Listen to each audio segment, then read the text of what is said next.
Hi. J'ai de l'air tout nu, mais je vous le jure, je suis pas tout nu.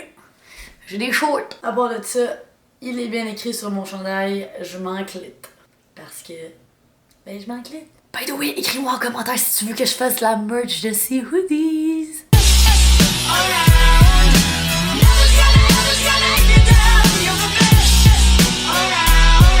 Oh, fait qu'aujourd'hui, on fait une vidéo quand même très relax, les cocos. Là, on dirait que j'avais le goût de faire une petite vidéo sit-down, vous jaser, qu'on parle de la vie, qu'on parle de qu'est-ce qui se passe de bon. Puis aussi, guys, je tiens à vous faire remarquer qu'on a hit 100K, 100 000 petits humains qui checkent mes vidéos, puis qui me suivent. Je trouve ça incroyable. Ça me mind blown. Là, YouTube, envoyez-moi la plaque parce que je sais pas comment ça marche là. Je peux-tu l'avoir?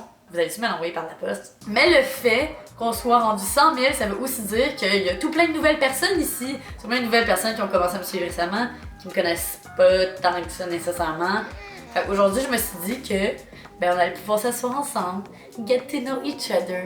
Je vais vous jaser, je vais vous parler de ma vie. Puis comme ça, je l'espère, les personnes qui viennent d'arriver, vous allez savoir un petit peu je suis qui. Puis pour les OG qui sont là since day one, yo, vous me connaissez déjà. Vous êtes fucking nice. We're gonna keep on going. Pour vous, ça va être juste un petit life update, petite remise des pendules à l'heure. C'est important de s'asseoir des fois, une fois au couple de mois, là, de jaser, de vous parler de ma vie personnelle, qu'est-ce qui se passe de bon. Parce que tu sais, au travers les vlogs puis les vidéos normales, je peux comme pas vraiment faire ça souvent. Fait que je trouve ça fun de pouvoir faire un petit, tu sais, conversation posée. Tu sais, comme juste toi pis moi pis toi. Puis de parler à toi là. Qu'on a une petite discussion. By the way, si ma voix sonne bizarre, c'est parce que j'ai eu une grosse semaine, ok? Je suis un petit peu fatiguée, puis quand je suis fatiguée, je perds ma voix. Fait que c'est pour ça que j'ai une voix peut-être un petit peu plus grave, plus rauque que d'habitude. Sorry about that. Oh my god, on dirait que mon poumon allait sortir de là. Fait que c'est pas vraiment compliqué. Je vous ai demandé sur Instagram de m'envoyer des questions. Vous m'avez envoyé des questions et je vais y répondre. Ça me semble aussi comme le bon moment pour te dire que si tu me follow pas sur Insta, tu peux aller me follow sur Insta. Là, mon Insta, là ça fait 3 fois que j'ai Insta en une phrase. Mais normalement, tu m'as t'abonner, je suis full active. Et j'ai regroupé ces questions en quelques thèmes majeurs qui ressortent. Fait que répondons à ces questions. Ok, ça là, vous étiez tellement nombreux à vouloir savoir qu'est-ce qui se passe avec Tom. Il y en a qui me demandaient est-ce qu'il habite encore à Paris, comment vous faites pour faire une relation à longue distance. Donc là, juste profiter de la question pour faire une petite mise au point, ok? Parce que là, j'ai l'impression qu'il y a du monde qui sont bien confused en ce moment. Tom habite déjà à Montréal. Thomas, il est français à la base, il vient de Paris, mais ça fait 7 ans qu'il habite à Montréal, puis qu'il est venu ici pour ses études. Et puis Thomas veut vraiment rester au Canada. C'est vraiment rendu sa nouvelle maison, puis son nouveau chez lui. Donc là, en gros, quand on est allé à Paris, pendant les derniers mois, c'est parce que dans le programme universitaire que Tom faisait, il devait faire une session à l'étranger, puis ça donne que l'école partenaire est à Paris. Fait que là, il devait aller à Paris pour 3-4 mois pour sa session universitaire, et moi, j'ai décidé de le suivre parce que c'est aussi bon pour mon travail, puis tout ça, gna. Et puis là, on est revenu à Montréal, et on est tous les deux à Montréal. Fait qu'en tout cas, grosse explication juste pour vous dire que Chris, on est les deux ici, on vit pas de relation à longue distance, ok? Ça peut arriver qu'on soit séparés hyper longtemps parce que je suis en train de voyager, puis quand que je reviens à la maison, je reste pas beaucoup de jours à la maison, fait qu'on se voit pas super longtemps. Et puis dans ces moments-là, on essaie juste vraiment de comme rester en contact le plus possible, s'appeler sur FaceTime, puis s'écrire des petites lettres, puis des affaires de même. Tom, c'est vraiment genre un petit romantique, fait que genre, moi j'aime full ça, puis comme il fait des trucs full cute, puis il m'écrit des affaires full cute. Mais ouais, fait que en gros c'est ça. Juste en général, honnêtement, notre couple va super bien. J'en profiter aussi pour adresser un point que je trouve qui est quand même important. Moi en général sur mes réseaux sociaux, vous savez que je suis très open. J'en dis beaucoup sur ma vie privée sur les réseaux sociaux. J'ai pas grand chose à cacher honnêtement, mais j'ai quand même une certaine portion de ma vie que je veux garder dans ma vie privée. Et puis ma relation amoureuse, ça en fait quand même partie. Fait que moi, tu sais, juste en général dans la vie de tous les jours, quand je vois Tom, je prends jamais de stories, puis comme je le mets jamais vraiment sur mes réseaux. On dirait que aussitôt que ça fait comme 1 ou 2 semaines que vous le voyez pas, tout le monde se met à capoter, puis tout le monde est genre ah, t'es-tu encore avec Thomas? Si ça va bien, vous êtes plus ensemble, nanana. Guys, arrêtez de penser que ce que vous voyez sur les réseaux sociaux, ça représente entièrement la vie de quelqu'un. Je pourrais passer un mois sans mettre une seule story de Tom, mais être avec lui à chaque jour. Puis à cause de ça, vous penseriez que ça va pas bien, whatever, alors qu'au contraire, ça va super bien, tu sais. Mais oui, je pense juste que c'est comme un petit truc à garder en tête. Une autre question que j'arrête pas de recevoir ces temps-ci, c'est veux-tu avoir des enfants? Ok, c'est pas parce que Ali est enceinte pis qu'elle va avoir un bébé que tout le monde veut être enceinte pis avoir un bébé live, ok? J'ai de la misère à me faire un spaghetti. Est-ce que vous pensez que je suis prête à accoucher d'un enfant pis à nourrir un enfant? Je suis tellement contente pour Ali et sa petite famille qui vont bientôt accueillir un bébé, puis je suis tellement fière de l'avoir allé puis de l'avoir grow. Mais je suis tellement pas rendue là, moi, dans ma vie, ok? On dirait que je veux encore vivre tellement d'expériences avant de settle down puis avant de vouloir avoir une petite famille que genre, c'est vraiment pas pour tout de suite. Mais pour vous donner un nombre d'années, tu sais, même là, on dirait que je le sais pas. Genre, je trouve que on sait jamais qu'est-ce que la vie nous réserve. Fait que tu sais, je voudrais pas dire genre... Dans 3 ans, j'ai des bébés. Parce qu'après ça, là, rendu dans 3 ans, si j'en ai pas, pis je suis pas rendue là, je vais m'arriver ce stress-là, pis là, je vais me sentir comme pas tant bien, pis là, je vais être comme worried que je suis en retard d'avoir des bébés ou whatever. Pis je veux pas que ce soit de même, tu sais. Fait que je préfère juste go with the flow, voir qu'est-ce qui se passe. Je me dis, bon, peut-être dans 5 ans, peut-être dans 10 ans, peut-être que rendu là, je vais être prête à élever des petits Chris, puis avoir la responsabilité d'un autre humain pendant minimum 18 ans de ma vie. Mais pour le moment, c'est pas le cas. Fait qu'une des questions qui est revenue souvent, c'est penses-tu déménager bientôt? Est-ce que tu vas rester encore longtemps dans ton appartement que tu as en ce moment? Et puis la réponse est oui! Je déménage! La petite histoire derrière tout ça, c'est que dans mon appartement ici, j'avais le mindset de pas rester super longtemps. Là, je déménage, puis je déménage avec une de mes meilleures amies du secondaire qui s'appelle Frédéric. Vous l'avez pas vraiment vue sur mes réseaux sociaux. C'est une de mes meilleures amies depuis que j'ai legit 11 ans. C'est juste qu'elle est à l'extérieur des réseaux sociaux, fait que vous la connaissez pas trop. Mais je déménage avec elle, on s'en va sur le plateau Mont-Royal. On va avoir un appartement qui est beaucoup plus grand que celui que j'ai en ce moment. Fait que je pense que ça va être vraiment nice. Puis moi on dirait que j'ai toujours aussi vraiment voulu vivre la vie d'appart avec genre une amie, puis pour moi c'était comme de vivre en girls, puis genre de faire des conneries ensemble, puis de niaiser, puis tout ça. On dirait que comme j'avais vraiment ça en tête. Fait que cette année, c'est ça qu'on va faire. Je vais vivre la vie d'appart avec une de mes best friends. Et là, je vois déjà les questions qui s'en viennent. Ah, mais pourquoi tu déménages pas avec Tom? Ce sera dans nos plans pour l'année d'après. Donc, cette année, je vais habiter avec une de mes meilleures amies. L'année prochaine, je vais habiter avec Tom. Quand on avait habité ensemble à Paris, ça s'était super bien passé. Je savais que le fait d'habiter avec lui à Paris, ça allait être un comme do or die, genre, comme soit ça allait fucking bien aller, ou soit ça allait vraiment pas bien aller. Finalement, ça full bien été! Fait que maintenant, on sait que, tu sais, on est capable de vivre ensemble et tout ça, mais les deux, on avait envie de take things slowly, de prendre notre temps, de pas se mettre trop de pression. Fait que cette année, on a chacun nos apparts. On va vraiment pas habiter loin, là, on va léger habiter à comme 1,5 km. Tu sais, ça va être comme ça cette année. Et puis l'année prochaine, je vais habiter avec lui. Prends-tu des vacances cet été? Si oui, quels sont tes plans? Fait qu'en gros, c'est quoi mes plans pour l'été? Ben là, comme je vous dis, ben je déménage. En fait, c'est quand même drôle parce que je déménage littéralement demain. En ce moment, je suis bien gros dans mes boîtes. Ça, c'est le seul coin de mon appartement qui est encore cute. Il y a plein de boîtes partout. En plus, aujourd'hui, j'ai passé legit 5 heures à faire des boîtes. Puis j'ai pas encore fini. Ça, c'est mon premier plan de l'été. Et puis après demain, je fais un petit voyage avec mon amoureux. On s'en va au Mexique, puis on s'en va se faire chauffer la couenne, les deux. Sérieusement, j'ai trop hâte. Sûrement qu'au moment où vous allez voir cette vidéo, ça va déjà être passé. Ensuite, je reviens à Montréal. Je vais passer à peu près 1 mois à Montréal. Vous savez qu'est-ce que ça veut dire? Je vais être là juste pour l'ado! Fait qu'avec mon groupe de best friends depuis qu'on a 11 ans, on va faire un road trip et on va aller dans le Maine. Fait que ça va être méga nice. Et puis à la fin de l'été, donc au mois d'août, avec Tom, on va aller voir sa famille à Biarritz. Et puis à la fin de l'été, pour bien finir mon été, je vais aller à Bali faire une retraite de yoga. Ça, honnêtement, j'ai tellement hâte parce que probablement j'ai jamais fait de voyage comme ça ever. Ce voyage-là, c'est vraiment fait pour reconnecter avec soi-même, prendre soin de soi, prendre du temps pour soi. Puis j'ai l'impression que ça va vraiment faire du bien ce voyage-là. Parce que je trouve que je prends pas assez de temps pour moi. Fait que ça va m'aider à prendre du temps pour moi. Puis by the way, si ça vous intéresse de faire une retraite de yoga à Bali, il reste encore de la place sur ce voyage-là. Je vais vous mettre le lien en barre d'infos. Puis vous êtes les bienvenus à vous join et venir avec moi à ce voyage-là.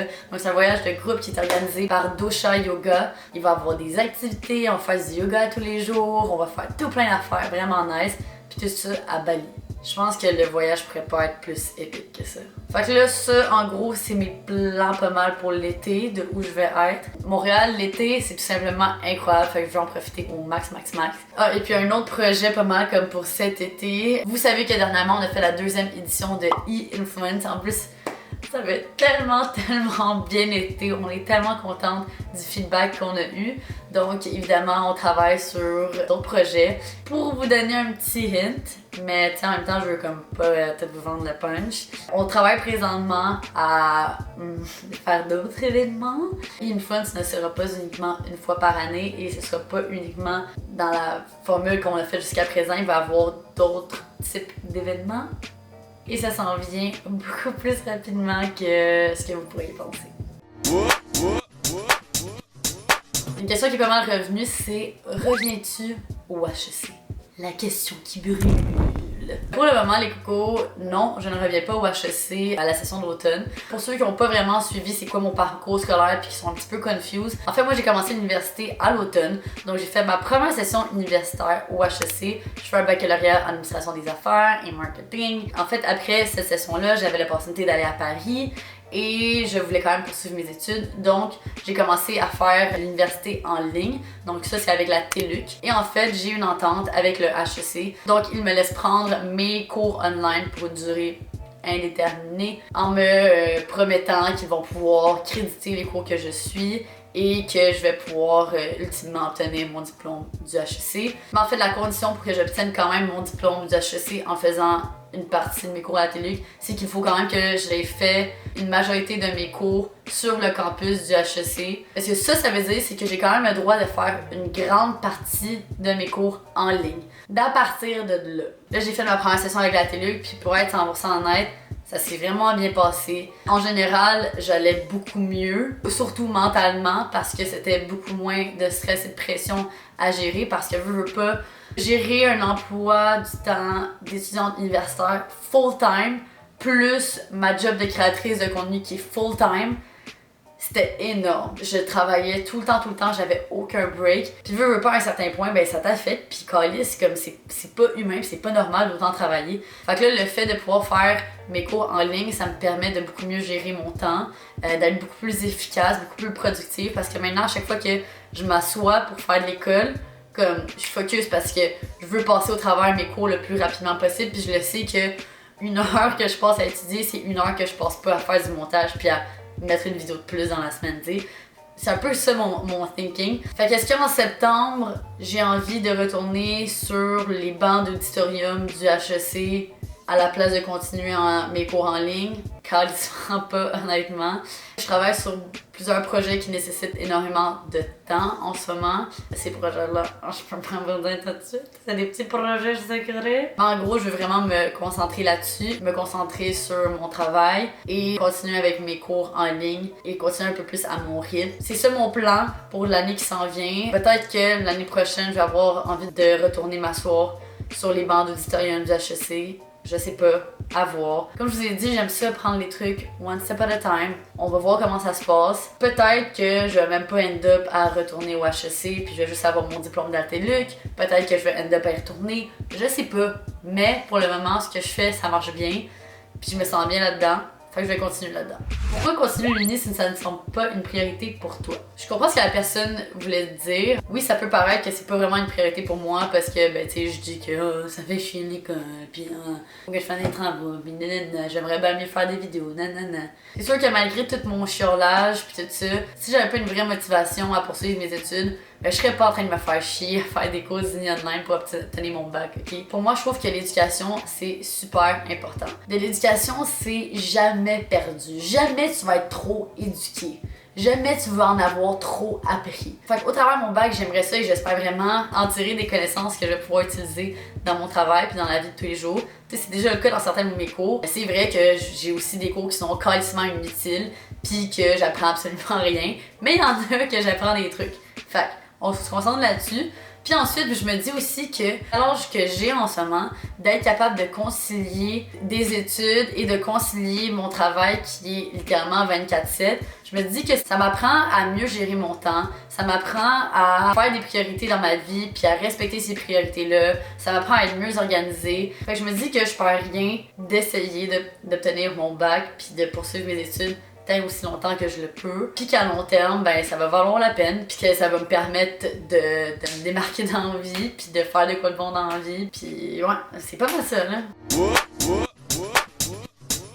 Qu'est-ce qui t'a motivé à commencer YouTube et les réseaux sociaux en général? J'ai toujours adoré prendre des photos, adoré prendre des vidéos. Quand j'avais 11-12 ans, dans le temps que Instagram n'était même pas encore trendy, genre c'était Facebook qui était the big thing. Moi puis mes amis, on prenait la caméra à mon père puis on se faisait des photoshoots dans le champ juste pour comme faire des albums sur Facebook puis changer nos photos de profil. Et quand Instagram a commencé à être trendy, j'ai commencé à poster des photos de moi-même sur un Insta. Puis par la suite YouTube, ma première vidéo ever, mais que j'ai mis en privé sur ma chaîne YouTube, vous pouvez plus la voir. C'est ma vidéo recap de quand j'ai participé au championnat du monde de cheerleading en 2016. Donc, si vous savez pas, ben moi j'ai fait de cheerleading pendant 5 ans, du cheerleading de compétition. Et en tant que cheerleader, toute cheerleader rêve de participer au championnat du monde de cheerleading. Fait que je peux vous garantir que quand j'ai été prise dans l'équipe pour aller au championnat du monde et qu'on est allé au championnat du monde, comme moi je capotais là, moi c'était mon rêve là, ça faisait 5 ans que je travaillais juste pour ça, que c'était comme eat, sleep, cheer. Quand t'es dans le monde du cheerleading là, c'est un monde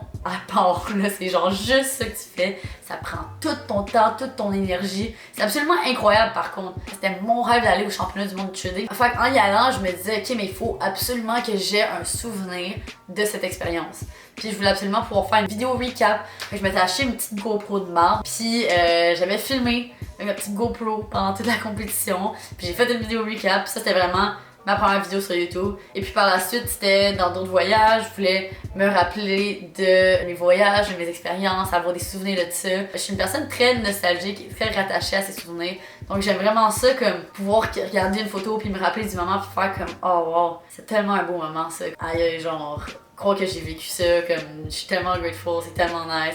Puis je trouve qu'en vidéo, t'es capable de encore mieux te remémorer les trucs. Fait qu'en gros, ouais, c'est pas mal à cause de ça j'ai commencé les réseaux. Puis maintenant, honnêtement, j'adore ce que je fais. J'ai vraiment développé une passion pour la création de contenu, surtout pour faire des vidéos. Maintenant, je me rends compte que j'aime bien plus faire des vidéos que prendre des photos. C'est tout simplement incroyable comme milieu. Puis je suis tellement reconnaissante d'appeler ce que je fais mon travail, puis que ce soit en plus ma passion, c'est juste comme next level insane pour moi, tu sais. Ensuite, est-ce qu'il y a du drama entre les influenceurs? À vous, là, c'est le moment que vous êtes en train d'écouter attentivement pour savoir qu'est-ce que je veux dire, quel potin je vais sortir. Honnêtement, par rapport au drama, la communauté québécoise de créateurs de contenu est vraiment incroyable selon moi parce qu'il y a vraiment pas beaucoup de drama. C'est sûr que là, je vous dis ça, puis là, vous pensez à plein de drama, genre. Tout le monde dans la communauté à Montréal est honnêtement très chill. La majorité des créateurs en nous, on se respecte fucking, on est amis, on chill ensemble, on a pas de beef, on s'entend tout bien, puis comme, tu sais, y a pas de problème. Mais, pour être bien honnête, il y a quand même certaines personnes qui causent du drama, par-ci par-là.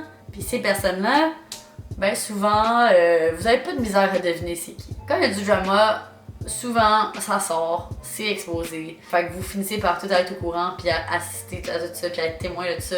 Par contre, il faut rester conscient que quand il y a du drama de même sur les réseaux sociaux, c'est tout le temps la perception d'une personne versus la perception d'une autre personne. Il y a toujours des opinions différentes. Il n'y a jamais toute la vérité d'une histoire qui est dite. Je trouve que c'est juste quelque chose qui est important à keep in mind quand que vous jugez tout du drama qu'il y a dans la communauté pis tout. Juste en général, sérieux, moi quand il y a du drama, je suis juste comme...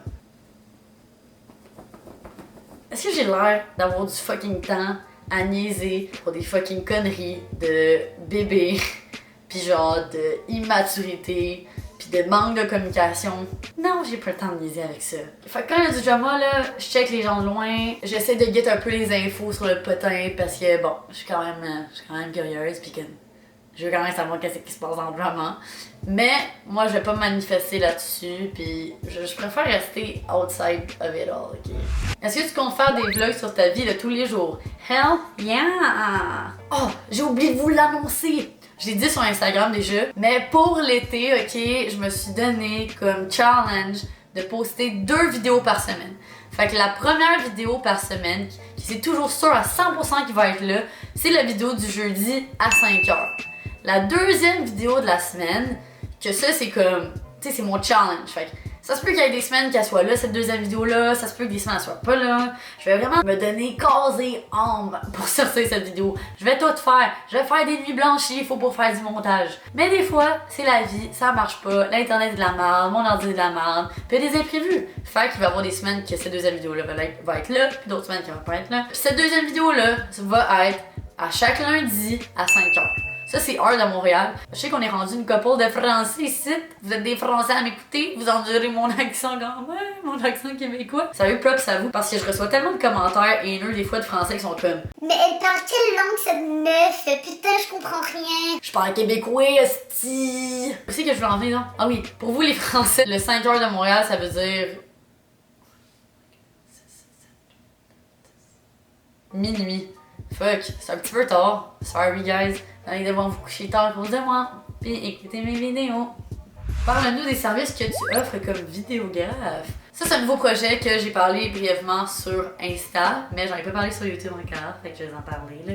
Mais dans le fond, pour l'été, j'avais le goût d'essayer quelque chose de nouveau, j'avais le goût de me donner un nouveau petit challenge. Donc pour l'été, je vais commencer à offrir mes services de vidéographe. Ce que j'offre comme service, ça se limite vraiment à la création de courtes vidéos promotionnelles pour les réseaux sociaux, pour le site web ou peu importe. Donc vraiment de créer des vidéos de 60 secondes, 1 minute 30 pour les compagnies. Puis là-dedans, moi c'est sûr que ça me fait plaisir d'encourager aussi les clients avec qui je vais travailler au travers mes plateformes personnelles. Fait que j'offre un genre de package de comme je te crée une vidéo bien nice, tu vas pouvoir la poster dans tes réseaux, dans ton site web, mais tu vas pouvoir aussi avoir de la belle visibilité dans une Instagram Story, sur mon profil. On va voir où est-ce que ça me mène. En tout cas, si toi tu vois ça en ce moment puis ça sonne comme quelque chose qui pourrait t'intéresser, ben tu peux m'écrire un email à l'adresse juste ici, Production Lucie. Puis ben je vais te répondre dans les plus brefs délais et nous allons pouvoir travailler ensemble. Il y avait d'autres questions que j'avais pris en note, mais là, ça fait déjà 1 heure que je parle. 1 heure que je fais. Ça va être tellement long au montage. Je vais arrêter ce Q&A Life Update juste ici. Fait que là-dessus, ben, on va se voir dans une prochaine vidéo les cocos. Ça fait du bien de vous jaser. Je sais pas si vous avez aimé ça. Moi je trouve que ça fait du bien de prendre ça un petit peu plus relax aujourd'hui. Puis de jaser ben chill comme ça. En tout cas, on se voit dans une prochaine vidéo. Ben je vous aime les cocos.